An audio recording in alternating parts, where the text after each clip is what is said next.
On va commencer du coup. Bonsoir à toutes et tous. Merci d'être là à l'invitation de Mines Paris Unis du cabinet Louis Dupont.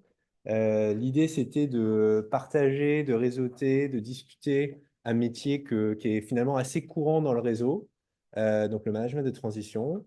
Je vais pas aller plus loin que ça parce que je ne suis pas manager de transition, comme vous pouvez l'imaginer. Je vais donner la parole donc, au cabinet Louis Dupont et je suis désolé, je n'ai pas retenu tous les noms, je suis désolé. Guillaume. Et Guillaume, Lionel et Héroïne, qui vont se présenter. Et puis Christian Michaud, donc EP89, qui est, je ne vais pas faire tout ton pédigré, mais qui est administrateur de MPA et qui a organisé cet événement pour faire un petit échange. Et puis ensuite, vous pourrez intervenir également. Et voilà, c'est tout.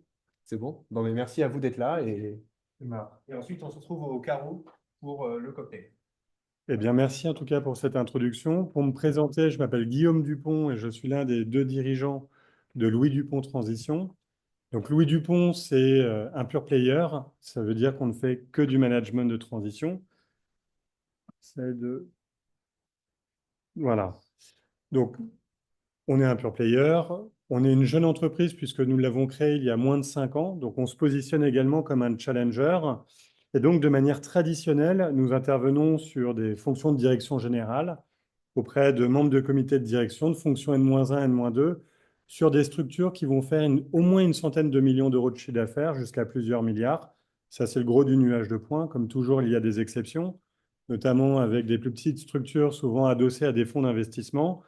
Et donc, pour vous donner quelques chiffres, Louis Dupont, c'est aujourd'hui 300 missions réalisées. C'est effectivement un réseau de plus de 5000 personnes rencontrées et qualifiées chez nous. Mais dans la réalité, les personnes avec lesquelles nous travaillons, bah, c'est 300 et 300 que nous connaissons. Et donc, ça veut dire qu'en réalité, on est en capacité aujourd'hui de pouvoir faire du repeat business sur des missions stratégiques avec des personnes que nous connaissons sur le bout des doigts. Notre force, c'est évidemment notre réactivité, puisque c'est gérer l'urgence. On est en capacité de répondre très vite à des problématiques. Quand on fait appel à nous, c'est souvent en dernier recours. Et pour vous donner quelques chiffres, là encore, Louis Dupont, c'est une équipe de 20 personnes, dont 8 directeurs associés et partenaires, qui ont, en tout cas, qui seront vos portes d'entrée si demain vous devez vous faire référencer. En termes de secteur d'activité, on est pluridisciplinaire, puisque nous intervenons là dans l'industrie, mais également dans les services, le retail, la distribution, également dans le domaine de la santé et dans l'associatif. En vous disant ça, je gère, enfin, ça couvre à peu près 80-90% des structures. Alors, vous avez quelques exemples avec voilà, des noms bien connus chez qui nous intervenons. Et pour vous donner peut-être quelques idées aussi de contexte d'intervention, il y a bien sûr les missions relais, c'est pour assurer une continuité d'activité quand on a un trou dans la raquette, mais également sur des projets de transformation qui sont liés aussi à des enjeux de gouvernance. Et il y a ce qu'on appelle la gestion de crise, qu'on retrouve ici dans la partie retournement restructuring. Aujourd'hui, gros enjeu, évidemment, en 2024, un chiffre là aussi intéressant, c'est 64 000 défaillances d'entreprises. Et aujourd'hui, donc, avec des enjeux importants de ce côté-là, puisque bah, nous accompagnons des entreprises bah, sur le restructuring, sur le retournement, pour leur permettre de faire aussi leur pivot de business model, pour aller rechercher des points de performance. Et il nous arrive, je parle là ici de recrutement accéléré, de pouvoir anticiper à travers une mission de management de transition, une position dans le dur en CDI. Ça représente à peu près 15% des missions que nous traitons, mais c'est suffisamment significatif pour qu'on puisse en parler aujourd'hui. Pour la suite, je vais peut-être donner la parole à Héroïne pour parler un petit peu de la manière dont on anime nos réseaux, et puis on parlera ensuite avec Lionel de notre méthodologie qui sont en tout cas des éléments singuliers de Louis Dupont. Bonjour à tous, je suis Héroïne Viot, donc je suis la responsable des relations managers chez Louis Dupont. Donc mon rôle, c'est de pouvoir justement faire toute la coordination entre les managers de transition et les directeurs associés partners. C'est également, dans un second temps, être sur la partie sourcing des candidats, car qu'il y a des besoins qui tombent chez nos clients. Et c'est faire l'animation de la communauté des managers de transition. Euh, Et donc, mon rôle, c'est de pouvoir être en proximité avec les managers de transition, notamment également avec de nombreuses associations de réseau, comme Oudino, Dobini, Centrale Supélec, Inouï et autres qui sont mentionnés. C'est de pouvoir avoir des points de contact assez réguliers pour être informé de l'actualité des managers, s'ils sont en mission, s'ils ne le sont pas, et vraiment d'avoir cet aspect relationnel et proximité avec nos managers. Donc, bonjour, moi je suis Lionel Lieberman, je suis partenaire au sein du cabinet avec une casquette plus spécifique sur la gestion des sujets data, IA. Même si on reste un cabinet généraliste, on a tous plus ou moins je dirais une majeure. Si on veut parler, alors attendez, du coup, le slide sur la méthodo. Concrètement, comment ça se passe chez nous, chez Louis Dupont, entre le moment où on identifie un besoin et le moment où le manager de transition rentre en mission, il y a un certain nombre d'étapes. Donc, bien entendu, l'initialisation, c'est d'identifier un besoin. Et comme disait Guillaume tout à l'heure, on est dans un environnement où on travaille dans l'urgence. Donc, on a des outils pour bien identifier les besoins. On prend un brief qui est le plus complet possible. Et à ce stade-là, quand on a identifié le besoin, la promesse client qu'on fait à nos clients, c'est dans 72 heures, être capable de présenter ce qu'on appelle un dispositif. Un dispositif, c'est 3-4 managers qu'on va avoir triés sur le volet. Donc, grâce aux équipes de Héroïne, il y a un premier travail qui est fait. Et ensuite, le partenaire ou le directeur associé va shortlister un certain nombre de candidats. Et pour faire ça, en fait, il y a 3 critères extrêmement importants. Ils sont bien entendu la compétence métier. Si on a besoin d'un DSI, on ne va pas aller chercher un DAF. C'est une certitude, ça j'enfonce une porte ouverte. Mais plus important, c'est d'identifier les secteurs d'activité qu'aura eu le manager de transition, parce que dans chaque secteur d'activité, il y a des codes. Et le rôle d'un manager de transition, c'est d'avoir de l'impact. Et donc, quand il arrive chez le client, il faut qu'il connaisse le secteur d'activité par cœur. Il faut qu'il ait passé 10 ans, soit dans l'assurance, hein, peu importe le secteur, mais il faut qu'il soit à l'aise dans cet univers-là. Et troisième élément extrêmement important, probablement le plus important, c'est l'expérience qu'il a eue dans les contextes d'intervention qui vont être ceux dans lesquels il va travailler, que le client cherche. Si on doit faire de la décroissance, il faut avoir passé 10 ans dans un univers où on a fait de la décroissance, enfin, du restructuring. À l'inverse, si c'est de l'hypercroissance, il faut être à l'aise. Donc, pour être le plus efficace possible, il faut vraiment trouver cette personne idoine sur ces 3 critères. Une fois qu'on a identifié ces personnes-là, on va les accompagner. Un point clé chez Louis Dupont, ce n'est pas juste de faire de l'intermédiation. Vous avez besoin d'un DSI, voilà le DSI. Non, notre métier, c'est de faire en sorte que ça marche de bout en bout. Et donc, la première étape de l'accompagnement, ça va être de préparer le manager un moment de vérité important, qui est la présentation devant le client, en visio ou en face à face. Et donc, on a mis en place des outils, des méthodos, des guides d'entretien pour permettre au manager d'être le plus efficace possible. Ce sont des personnes qui ont 25, 30 ans d'expérience, qui ont fait beaucoup de choses, qui ont envie de dire, de raconter tout ce qu'ils ont pu faire, mais l'intérêt, c'est d'être focus sur ce qu'attend le client. Donc, on est là aussi pour les aider.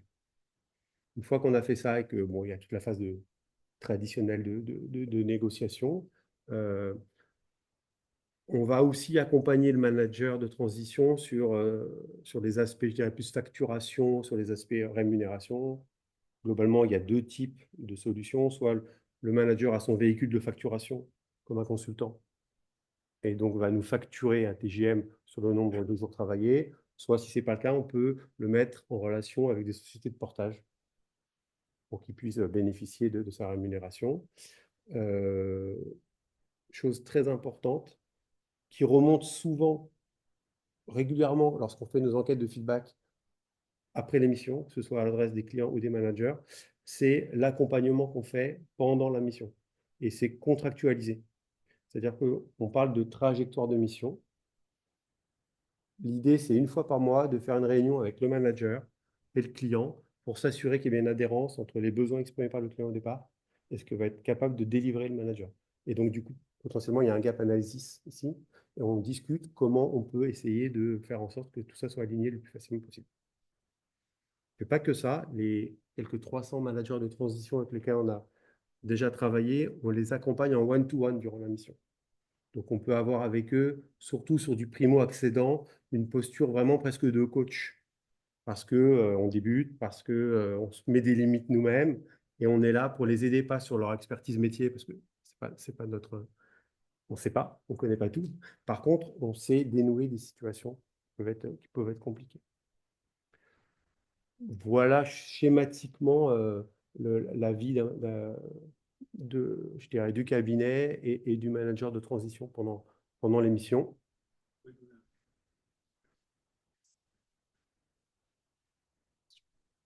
Oui, je vais reformuler la question. Donc, pour un exemple de situation compliquée qu'il peut y avoir pour un manager de transition, ça peut être son positionnement. Un manager de transition, c'est quelqu'un qui travaille chez un client. Je parle du primo-accédant. Pendant 20-25 ans, il était salarié. Donc il avait N+1. Il y avait un lien de subordination avec lui. Il arrive dans l'entreprise, il n'y a plus de lien de subordination. Je ne dis pas que c'est une relation client-fournisseur parce que j'aime pas trop parler de ça, on est sur du partenariat. Mais concrètement, ce que va acheter le client, c'est aussi une espèce de liberté de parole et d'action. Et parfois, ça je l'ai vu, le manager, il n'ose pas en fait. Il n'ose pas dire la situation telle qu'elle est. Alors que c'est ce que va attendre le DG. Et donc, nous, on est là pour essayer de l'accompagner, lui donner confiance pour pouvoir exprimer clairement les problématiques. Alors, ça se fait avec tout un art, je dirais, mais il ne s'agit pas d'être de décoffrage, etc. Mais on est là voilà, pour qu'ils puissent exprimer clairement la situation telle qu'elle est. C'est un exemple. Alors, ce n'est pas extrêmement concret, un use case particulier, mais c'est une typologie de freins qu'on peut retrouver. Si je peux compléter, un élément aussi important dont on n'a pas encore vraiment parlé, mais qui en découle, c'est effectivement la partie soft skills. C'est-à-dire que, bien sûr, on a une responsabilité, nous, en tant qu'entreprise de management de transition, à identifier les bonnes compétences, qu'elles soient fonctionnelles, qu'elles soient sectorielles ou managériales, mais il y a également le savoir-être, la capacité à agir dans la mission, dans le contexte donné. Et c'est vrai que ce qu'on aime bien dire, c'est que n'est pas manager de transition qui veut. Il ne s'agit pas d'être simplement disponible pour être un manager de transition en puissance, mais il y a bien une méthodologie. En revanche, pour vous donner là encore un chiffre, il y a à peu près 30% de nouveaux entrants sur le marché. Il y a bien un début à tout. Et donc, on a aussi une responsabilité vis-à-vis de ces personnes à les accompagner. Et donc, c'est vraiment comprendre à travers des business cases qu'on va pouvoir modéliser en interne avec les équipes, à pouvoir les accompagner dans la logique de copilotage tout au long de la mission pour permettre d'évacuer des situations critiques. Ça peut être le caillou dans la chaussure, parce que souvent, quand on parle de management de transition, on se dit, bon voilà, on sait qu'on est là de manière provisoire et ponctuelle, qu'il n'y a pas cette dimension politique, on n'est pas à essayer d'aller chercher la place du patron, puisque par définition, on va s'en aller à un moment donné qui est dans 6 mois, dans 12 mois ou dans 18 mois. Sauf qu'il y a quand même toujours des jeux politiques, des forces politiques qui rentrent en ligne de compte, même quand on est manager de transition. On a tout le temps entendu, non, les managers de transition ne rentrent pas là dans la dimension politique, c'est faux. Ils sont à des niveaux de comité de direction, ils ont des responsabilités. Il y a des patrons ou des patronnes au-dessus d'eux. Il y a celui de la finance qui se dit, tiens, ce projet, moi, il n'est pas dans mon intérêt qu'il se développe aussi vite. Il coûte cher, ça veut dire que ça remet en cause éventuellement toute la légitimité de mon département. Donc, nous, on joue aussi un rôle un peu de pare-feu à pouvoir aller au front vis-à-vis du client et dire, attention, là, on va dans le mur. Il y a un risque à cet endroit-là. On va avoir ces discussions aussi avec nos managers de transition. Et j'aimerais aussi attirer votre attention sur un autre élément qu'on observe là depuis quand même pas loin de 24 mois, c'est que il y a une énorme attente. En fait, le management de transition s'est énormément démocratisé et qu'il y a une très forte attente du client vis-à-vis du manager de transition dans sa capacité à agir très vite. C'est-à-dire qu'on fait appel aujourd'hui à des managers de transition en dernier recours. On se dit, bon, ben voilà, j'ai tout essayé, il n'y a plus d'autre alternative. Donc là, il y a un peu ce syndrome du sauveur qu'on attend, qu'on espère. Et il faut aussi remettre la réalité en face et recentrer. Et donc, on a cette responsabilité en tant que directeur associé, partenaire, en tout cas, l'accompagnement de cette mission, à expliquer aux clients que non, en 15 jours, notre manager de transition ne va pas révolutionner ce que personne n'a réussi à faire ces 10 dernières années. Et donc, c'est ces langages aussi de vérité qu'il faut être capable d'avoir. Et j'en ai pas parlé tout à l'heure, mais on a deux grandes valeurs qui nous positionnent, en tout cas qui ont été les piliers de du développement de Louis Dupont, c'est l'éthique et la performance. Et à travers ça, il y a deux choses, il y a l'humain et il y a notre singularité. Et donc, on essaie d'être vraiment en proximité avec ces managers de transition et bien sûr avec nos clients qui sont nos donneurs d'ordre et qui attendent de nous et du manager de transition l'atteinte des objectifs qui sont parfois vitaux pour le développement de l'entreprise. Puisque j'insiste, quand on fait appel à nous, c'est souvent en dernier recours. Celui qui nous mandate est souvent très exposé. Il faut pouvoir l'aider à ce moment-là. On est là pour accompagner à ces moments-là.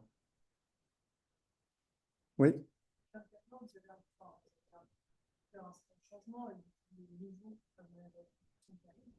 Ça reflète aussi des nouveaux types de transitions qui sont demandés par les entreprises dans la bataille il y a moins de 24 mois.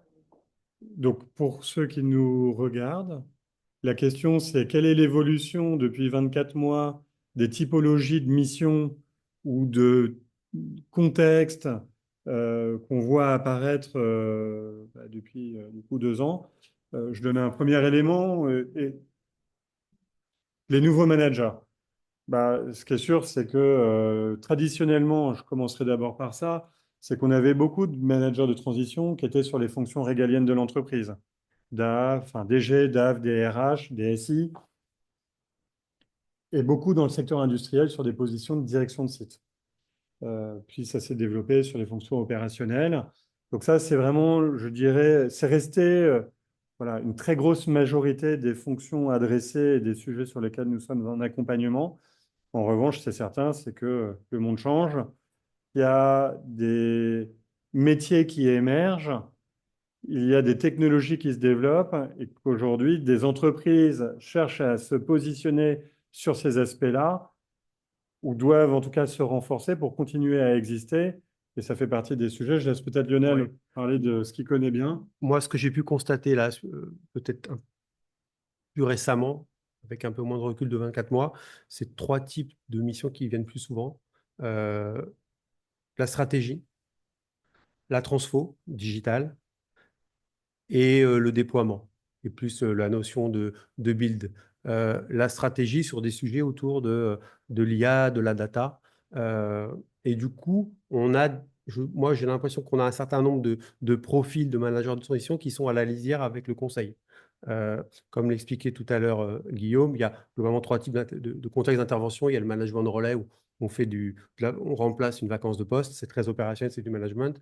Et puis, il y a du renforcement, du retournement. Et là, on est sur cette direction de projet, cette direction de programme-là. Et j'ai l'impression qu'il y a de plus en plus de monde, finalement, autour de ces sujets-là, que ce soit les managers / consultants ou des besoins des entreprises. Donc, stratégie d'IA, c'est pas que de la techno, en fait. Et j'ai animé récemment un webinaire avec quelqu'un de chez Microsoft sur le sujet. Et les questions, en fait, que se posent les dirigeants sur l'IA, c'est, pour être synthétique, c'est le quoi et c'est le comment. Et c'est ce type de mission-là dont j'ai l'impression qu'on va avoir de plus en plus. Le quoi et le comment, c'est le quoi, c'est quel use case en fait, sur quoi je vais déployer ma stratégie d'IA. Est-ce que c'est dans l'excellence opérationnelle? Est-ce que c'est dans mes process? Ou alors est-ce que c'est à l'adresse du marché sur des outils, des services et des produits? Une fois qu'on a déterminé le quoi, après c'est le comment. Et le comment, encore une fois, quand on s'adresse à un dirigeant, c'est pas que la techno, c'est l'accompagnement, c'est la gouvernance, c'est l'acculturation des équipes pour donner confiance en la data, parce que c'est finalement des projets de faire parler la data. Et j'ai l'impression, moi, pour répondre à votre question, on vient de plus en plus sur ces sujets-là, ce qui élargit les savoir-faire. Donc ça, c'est stratégie. Après, je vous ai dit transfo digital, c'est vraiment là, on rentre dans le cœur des sujets. En fait, on est dans l'exécution. Et puis, il y a toujours ce côté un peu récurrent de déploiement d'outils, de RP, de CRM, etc. qui sont présents. D'autres typologies de missions qu'on voit aussi beaucoup apparaître, c'est des missions de mentoring. Il y a beaucoup en fait, traditionnellement, en transition, les utilisateurs, donc les clients, étaient plutôt les ETI et les grands groupes. Aujourd'hui, ça s'est énormément démocratisé. On voit des plus petites ETI, des grosses PME, des plus petites PME qui souhaitent se professionnaliser, qui souhaitent monter en compétences, avoir accès à de la compétence très expérimentée. Et parfois, il y a dans des entreprises familiales des enjeux de gouvernance ou de transmission. Et on voit aussi des managers de transition agir désormais et intervenir dans des contextes où le manager de transition, enfin le dirigeant actuel n'est pas complètement prêt, il faut le former un peu en shadow. Et ça, c'est des sujets aussi assez intéressants qu'on voit apparaître. Il y a des problématiques aussi, évidemment, réglementaires. Bon, ça évolue aussi chaque jour. On a des enjeux de gouvernance sur les enjeux liés aux femmes, sur des positions de direction, avec notamment l'impact de la loi Rixin, qui est à échéance 2026-2027. Donc ça, c'est aussi des sujets sur lesquels nous, on est en grande proximité, qui donnent aussi d'autres enjeux. Manager de transition, vous pouvez vendre comme senior advisor, si on prend ce terme-là, pour faire du mentoring, il ne sera pas un temps. Et voilà, c'est la partie cachée de la mission. Alors, c'est des missions à temps plein, mais ce sont des missions courtes qui ont nécessité à être effectivement dans l'accompagnement, tant sur la posture, mais aussi sur les sujets très opérationnels du dirigeant. Donc ça, on en fait. On a même créé aussi des shadow comex. Donc là où on a effectivement sur des plus petites structures un shadow comex, donc on va reprendre le DAF, le DRH, le DSI pour propulser des entreprises à aller chercher de l'hypercroissance. Et ce sont des missions à temps plein, mais très courtes. Alors, ce n'est pas notre positionnement, mais comme vous voyez où je veux en venir, ce n'est pas notre positionnement initial. En revanche, bon, on veut servir nos clients et les accompagner. Et quand on va sur des relais de croissance, sur des plus petites structures, il arrive qu'on ait des missions à temps partiel. Je pense notamment au domaine associatif, sur des fonctions de DAF, sur une fonction d'ailleurs de DRH, de DG, où on va aller sur du 3-4 jours. Mais on n'y est pas toujours, enfin on est plutôt peu favorable à ce modèle-là, parce qu'on pense que ça donne beaucoup de précarité aux managers de transition. C'est compliqué d'aller chercher les jours restants pour être occupé à temps plein. Et surtout qu'en général, encore une fois, les contextes dans lesquels les managers de transition vont intervenir font que souvent 3 jours ne suffisent pas, 3 jours par semaine ne suffisent pas pour gérer la charge de travail.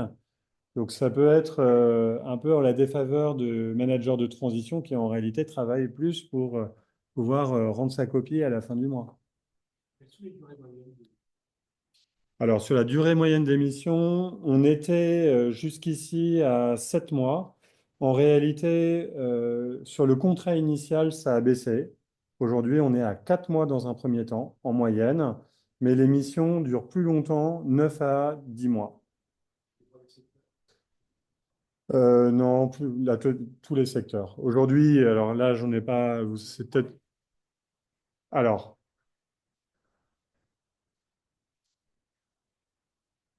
bon, c'est toujours délicat de faire des généralités. Et encore une fois, si on regarde le track record avec une centaine de missions par an, il suffit qu'on en fasse 5 dans une autre direction et ça vient changer un petit peu les stats. Parce que l'échantillon est important pour nous, mais n'est pas suffisamment grand pour avoir les proportions idéales. La question que vous posez, c'est le sujet de la tendance en réalité. C'est quelle est la tendance du marché? Et c'est ce qui vient expliquer le fait que à l'époque, on était sur 7 mois en moyenne. Aujourd'hui, c'est plutôt 8-9 mois, mais avec un contrat upfront à 4 mois. Et ça s'explique pardon, par un contexte qui est beaucoup plus attentiste, on traverse une crise de confiance, hein, les entreprises attendent, repoussent leurs projets et essayent de faire en direct par elles-mêmes plutôt que de passer par un manager de transition qui a un coût, alors qu'ils imaginent que dans le département ou à travers de la mobilité, ils peuvent trouver leur propre solution. Donc, on peut.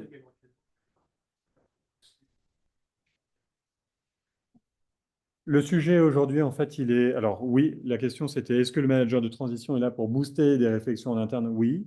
Mais le sujet aujourd'hui qui est prédominant, c'est l'aspect économique. C'est-à-dire que les entreprises ont des salariés, ont des collaborateurs, et elles espèrent ou elles essaient d'abord de faire face à des situations inattendues avec leurs propres compétences. Et quand elles sont au pied du mur, c'est là qu'elles font appel à un manager de transition. C'est ce que je disais plus tôt, c'est en dernier recours. Parce qu'elles veulent éviter, évidemment, d'aller chercher des budgets qui n'étaient pas prévus. Parce qu'aujourd'hui, tout le monde est en position de tension à essayer de faire par d'autres moyens, pour essayer de faire des économies, évidemment. C'est ce qu'on a beaucoup entendu en 2024. Alors, il se trouve que nous, Louis Dupont, on n'a pas observé ça. On a plutôt fait d'ailleurs notre plus belle année. On a tiré notre épingle du jeu sur ces aspects-là. En revanche, c'est vrai que depuis octobre, on a senti ce ralentissement. De la même manière que ça s'est contracté assez rapidement, ça peut se décontracter très rapidement. Et la bonne nouvelle, c'est que là, aujourd'hui, on a énormément de projets. On voit que ça repart, qu'il y a des cycles.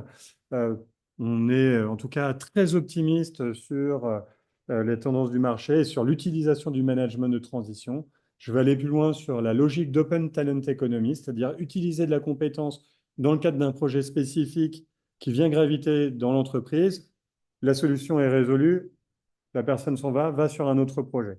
Et on pense que finalement, si je donnais, comment dire, je parlais de ce concept autrement et que je parlais du freelancing, et le management de transition en est une émanation, peut-être la pointe de l'épée, on voit qu'en réalité, c'est quand même une tendance marché, en tout cas sur le marché du travail, qui est de plus en plus utilisée.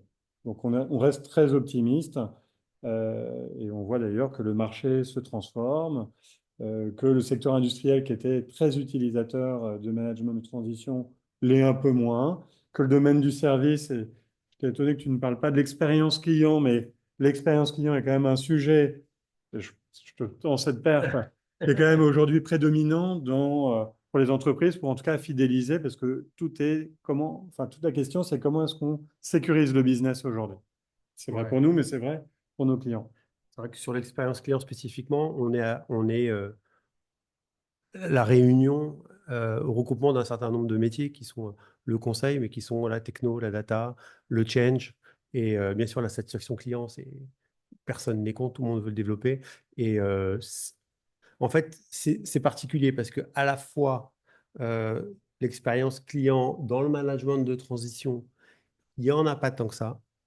C'est une question de terminologie, mais quand on s'adresse en fait finalement à des dirigeants et qu'on parle de transfo, qu'on parle de repeat business, qu'on parle de fidélisation, qu'on parle de churn, euh, derrière il y a des outils, derrière il y a de l'orga, derrière il y a du process.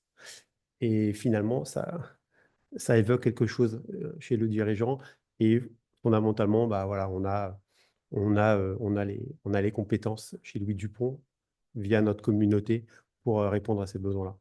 Expérience client et expérience collaborateur. Et ça fait aussi partie des choses qui sont importantes. Je ne sais pas si on a parlé de la QVT, mais c'est aussi des sujets qui sont liés finalement parce que l'expérience client, enfin, il y a ce qu'on appelle la symétrie des attentions. C'est un concept qui dit globalement que si on fait attention, j'enfonce une porte ouverte, mais c'est très compliqué à mettre en place. Si on fait attention à ses salariés, le salarié fera attention à ses clients. Et donc, c'est des sujets qui sont très sensibles parce qu'il y a des dimensions sociales, il y a des dimensions de l'aménagement du temps de travail, de conditions de travail, etc. Et typiquement, c'est des sujets qui sont clés. Et on a un certain nombre de managers de transition qui sont spécialisés là-dedans et ça a beaucoup d'écho auprès des groupes, enfin des ETI ou des grands groupes avec lesquels on travaille. Merci pour ce. ce rebond. Oui. Votre activité est essentiellement basée sur la région de France. Alors, merci. La question, c'est quel est notre champ d'intervention géographique? C'est une bonne question, je n'en ai pas parlé. Donc, Louis Dupont, c'est un acteur français dont le siège est dans le 8e. Nous intervenons sur l'ensemble du marché domestique, donc sur tout le territoire, mais également à l'international. Plutôt en Europe, mais également en Inde et aux États-Unis, à la marge.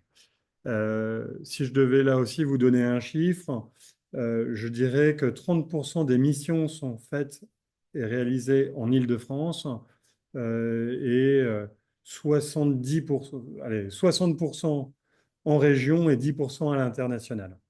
Voilà, pour vous donner en tout cas la big picture. Euh, on est également quand même, parce que on est dans la réflexion très avancée d'ouvrir des bureaux en région parce qu'on pense que avoir la proximité avec des zones géographiques particulières qui sont des bassins d'emploi, puisqu'on est dans un métier qui repose aussi sur la confiance, sur la proximité et sur le réseau, sont des éléments importants. Et donc, ce sont des sujets, en tout cas, d'actualité pour nous dans le cadre de notre développement et de notre croissance.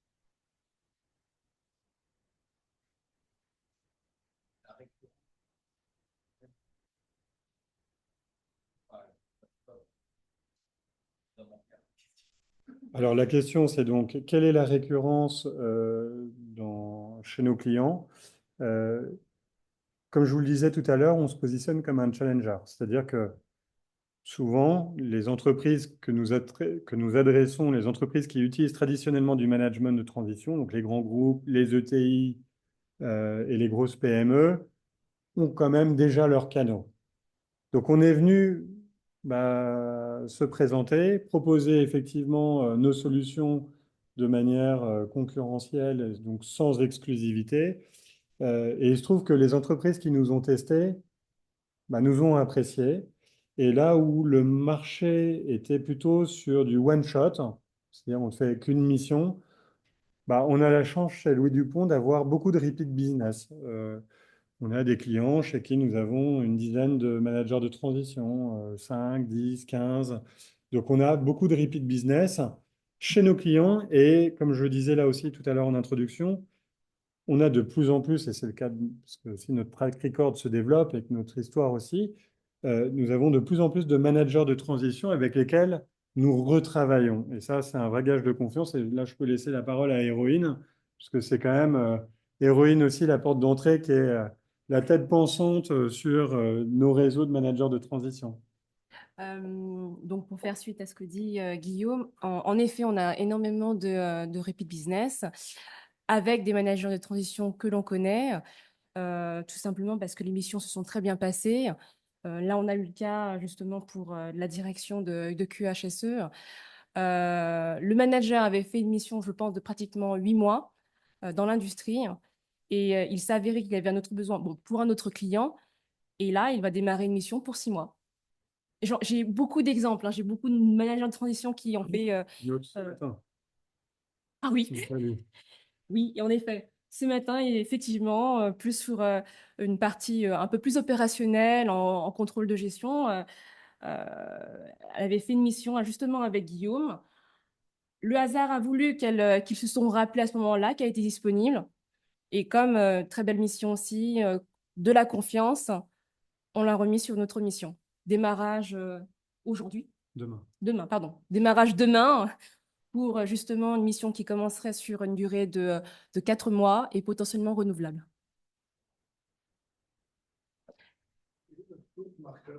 Très bonne question, je l'attendais. C'est 30%. C'est 30% sur le prix de vente.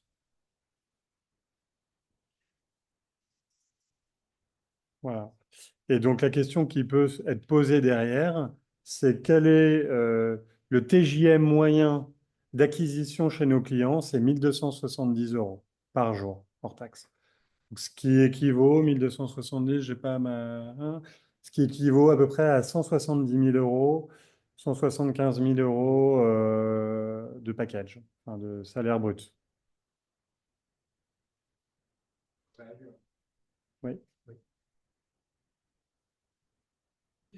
poser des questions s'il y a une présentation qui suit. Non, je vous en prie. Allez-y. Non, allez-y.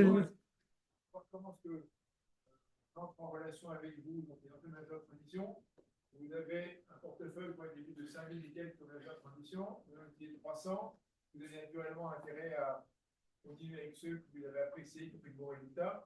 Donc, les capacités de démarrer avec vous me semble un petit peu compliqué. Comment ça marche? Comment on peut attirer votre attention sur les éventuelles qualités qu'on peut avoir pour renier le risque de nous mettre sur une mission plutôt que de privilégier le portefeuille existant que vous avez par cœur et qui Donc la question, je la reformule, c'est comment faisons-nous pour se faire référencer au sein de Louis Dupont et du fait d'un réseau aujourd'hui de 5000 personnes référencées déjà et 300 missions réalisées avec, admettons, autant de managers de transition, comment on peut avoir la chance peut-être un jour d'être sollicité? Alors, c'est une très bonne question et c'est vrai que c'est tout le sujet. Il faut bien qu'on donne un chiffre parce que on reçoit énormément de candidatures chaque semaine et on ne peut pas malheureusement rencontrer tout le monde. On montre la diapo d'à côté. Voilà, là, ça vous donne une idée des personnes qui sont à même de rencontrer les candidats qui viennent postuler chez nous à raison de allez, 12 heures par jour sur 5 jours. C'est quand même compliqué parce qu'on doit aller aussi chercher des missions. Le sujet est le suivant, c'est que chaque cas est quand même différent et particulier. Donc, en fonction du cahier des charges et du contexte, c'est un peu difficile de toujours travailler avec les mêmes et on a besoin d'enrichir notre réseau.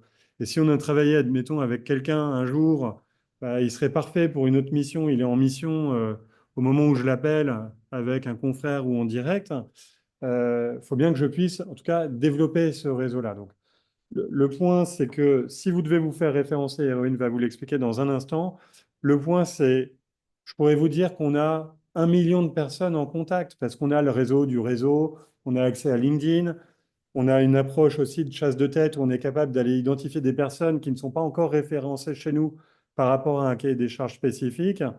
Voilà. De vous dire qu'on en a 5000, en réalité, si on parle sans langue de bois, ça n'a pas beaucoup de sens. Ce qui a du sens, c'est de se dire qu'on a travaillé avec 300 personnes, mais que notre métier, c'est quand même de développer un réseau d'hommes et de femmes capables d'agir au pied levé dans des contextes urgents chez nos clients. Et donc, pour ça, on essaye d'anticiper au maximum la chaîne d'exécution et donc, on développe notre réseau avec notre base de données, j'aime pas ce terme-là, mais ce que je veux vous dire, c'est que bien sûr que vous pouvez postuler et le fait qu'on en ait déjà 5000 ne présume pas que vous ne serez pas contacté. Vous allez être référencé, ce qui fera que demain, si vous correspondez au cahier des charges, vous avez toutes les chances d'être appelé. Je voudrais compléter Ouais. sur les 300 managers qui sont effectivement en mission. En réalité, pour qu'il y ait 300 personnes en mission, ça veut dire que dans notre dispositif, on en a peut-être rencontré 900 ou 1000. Donc, vous êtes identifié dans les bases. Après, il y a un choix qui est fait par le client qui fait que, in fine, voilà, c'est lui et c'est pas un autre. Mais on a aussi besoin d'avoir... On sait qu'il y a des fonctions qui sont plus sollicitées que d'autres, mais en même temps, celles qui le sont moins, on a quand même besoin d'avoir ces personnes-là parce que du coup, elles vont remonter très, très vite.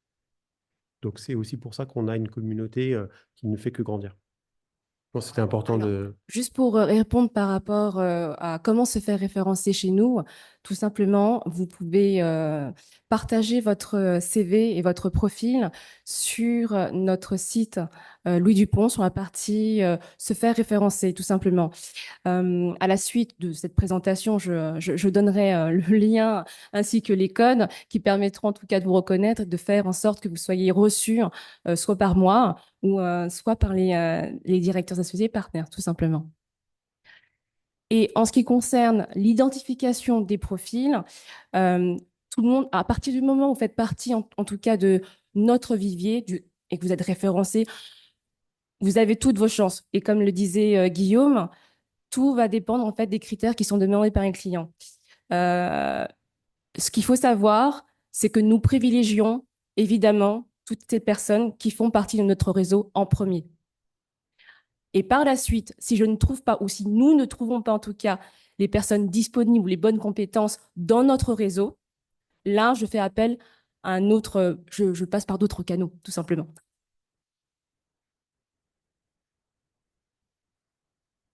La question est de mon client, combien de profils dans le dispositif? C'est variable, bien sûr. Oui, oui. Donc, bien sûr, parce qu'on ne peut pas se permettre d'envoyer un seul candidat à un client. Il serait dans une posture de non-choix. Et donc, ça créerait de la frustration. Il pourra toujours se demander, bah oui, mais est-ce que j'ai eu la bonne personne? On est obligé de donner le choix. Donc, un dispositif chez nous, c'est entre 2 et 3 personnes, idéalement, mais encore une fois, dans notre métier, c'est difficile d'être dans la généralité. Il y a toujours des cas particuliers. Il nous est aussi arrivé, en fonction d'un cahier des charges tellement spécifique, d'envoyer qu'une seule personne. Mais ce n'est pas un idéal, même pour le manager de transition.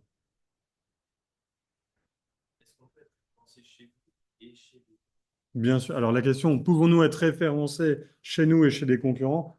Oui, et j'ai tendance à vous dire que je vous invite à le faire parce qu'on est sur un marché qui est caché. On gère de l'urgence. Voilà, ça reste un marché de niche. Si vous souhaitez en tout cas faire des missions, la meilleure chance pour vous, c'est quand même d'être référencé chez un maximum d'acteurs. Et je vais vous donner même un autre conseil, c'est d'avoir en tout cas une approche en mode réseau. Le simple fait d'être référencé permet d'être identifié quand on doit vous rechercher. Je ne vais pas trahir de secret, c'est une base de données, il y a des mots-clés, il y a des filtres. Bon, c'est du booléen et de l'IA. Euh, mais après, ce qui compte, c'est aussi l'humain. Donc moi, je vous invite à, quand vous avez la possibilité, c'est voilà, créer le contact, donner des nouvelles, renvoyer un message. Ça aide aussi à se rappeler de vous et de faire en sorte qu'on vous contacte sur le bon sujet.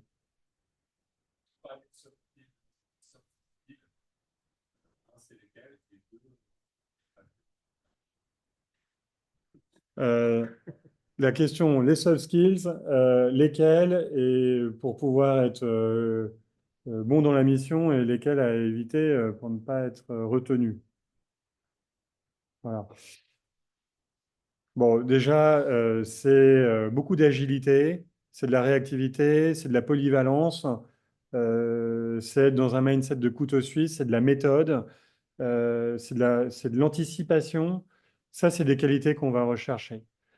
Celui qui ou celle qui va se positionner sur une posture de CDI long terme, je veux découvrir, j'attends, voilà. La personne qui va mettre de la résistance. Voilà. Nous, on va évaluer aussi des personnes lors des entretiens exploratoires, mais également dans la préqualification sur un projet.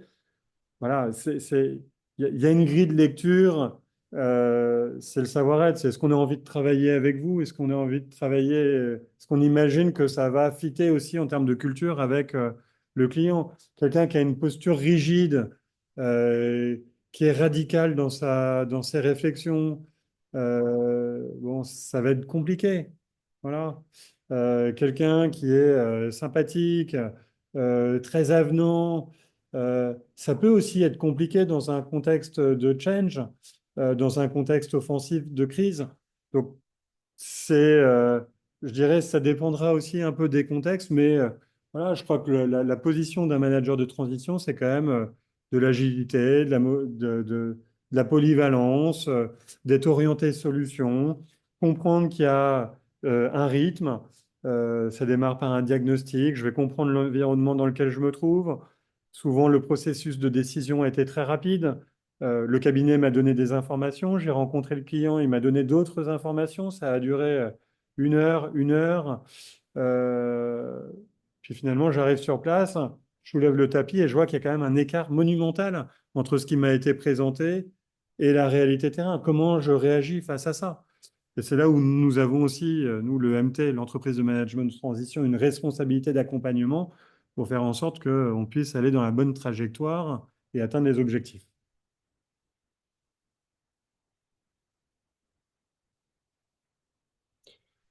Je vois quand même qu'on avait abordé des sujets, enfin, qu'on n'a pas abordé, mais je le dis très rapidement, puis je crois qu'après, vous avez envie de prendre un petit pot. On essaye aussi d'être dans l'innovation en termes de positionnement. On a créé donc une offre qui s'appelle Ambition dirigeante pour accompagner les enjeux de la loi X1. On a créé une offre avec un acteur important de la mobilité qui s'appelle Senior Leap. Donc, c'est tout ce qui concerne l'emploi des seniors. Comment, donc, qui est plutôt orienté sur les grands groupes. Comment est-ce qu'on aide les grands groupes qui ont des populations seniors, euh, voilà, qui sont peut-être à des moments où bah, est-ce qu'on les garde, comment on les occupe, il y a peut-être moins de projets pour cette euh, population-là très spécifique. Bon, bah, à travers le mécénat de compétences, on essaye d'être aussi sur quelque chose de très positif. CSRD, on en a beaucoup entendu parler. Il y avait eu un petit coup d'arrêt, mais là, ça se remet en place. Voilà, on a des engagements, on est évidemment RSE, ça c'est des sujets importants. On a d'autres partenaires institutionnels, notamment sur des problématiques de gouvernance avec les administrateurs d'APIA, avec des enjeux aussi d'IA avec le bureau, l'Institut Europia et Croissance Plus pour aller chercher en tout cas de la croissance avec des entrepreneurs. Voilà, et puis on a évidemment des associations qui nous tiennent à cœur, puisqu'on a des valeurs, je vous parlais d'éthique et de performance, on est dans la redistribution, et donc on essaye d'accompagner bah, ces associations sur des problématiques sociétales, donc l'ARPEJ, Princesse, Coeo, Senior for Good et Senior Force Plus, pour n'en citer que quelques-unes. Et ça donne la... Voilà, oui.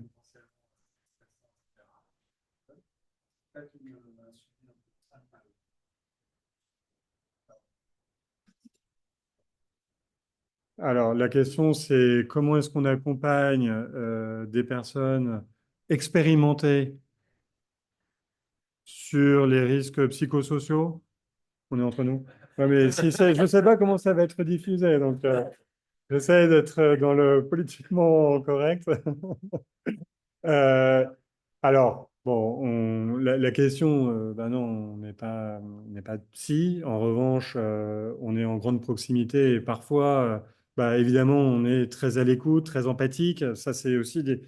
Vous nous avez pas demandé quelles étaient nos qualités, mais ça pourrait en être une, c'est la ténacité et surtout, comment, le- je cherche mon mot l'empathie et donc être très à l'écoute. Nous, on va chercher les signaux faibles et dans les non-dits, on va essayer de capter les informations cruciales sur lesquelles on va pouvoir s'appuyer pour essayer de corriger. On parlait de l'accompagnement du client, on parle de l'accompagnement du manager de transition quand il en a gros sur la patate dans une situation intenable. Bon, bah, déjà, on va l'écouter, on va réfléchir ensemble à des alternatives, à des solutions, mais à un moment, on va avoir aussi une responsabilité vis-à-vis du client.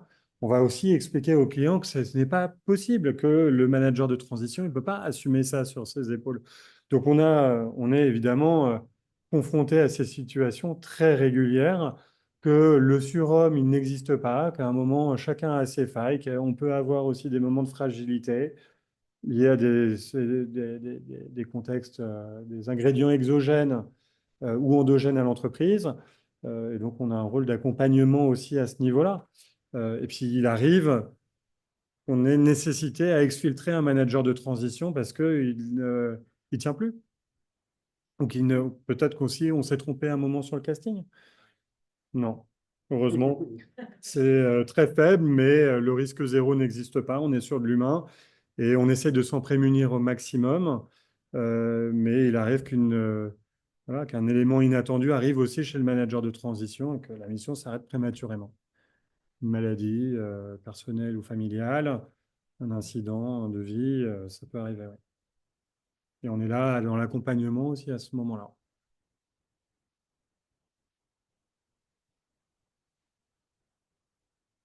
J'ai l'impression qu'on a envie d'aller prendre un verre. Non? Pas encore. Il y a une question.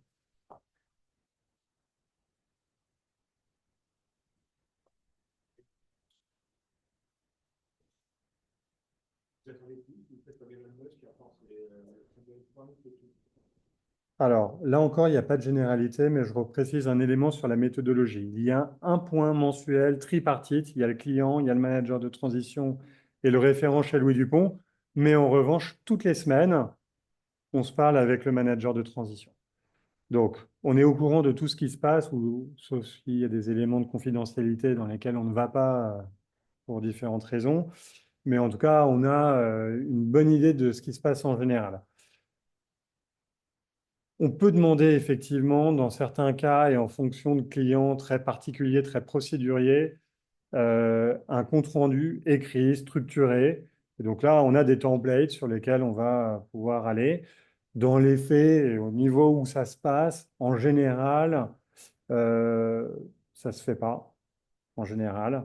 Mais c'est vrai qu'au bout d'un mois, l'élément le plus structurant, ça va être le rapport d'étonnement, c'est le diagnostic, c'est le constat qu'aura fait le manager de transition avec ses recommandations. C'est ce qui va permettre de réaligner ce qui avait été dit au moment où on a signé le contrat et au moment où, en fait, voilà, au bout d'un mois, on a les idées claires, on sait dans quelle direction aller et là, on a reposé les choses pour aller, en tout cas pour les organiser et ça devient, donc cette trajectoire de mission, la feuille de route du manager de transition est l'élément de référence pour le client.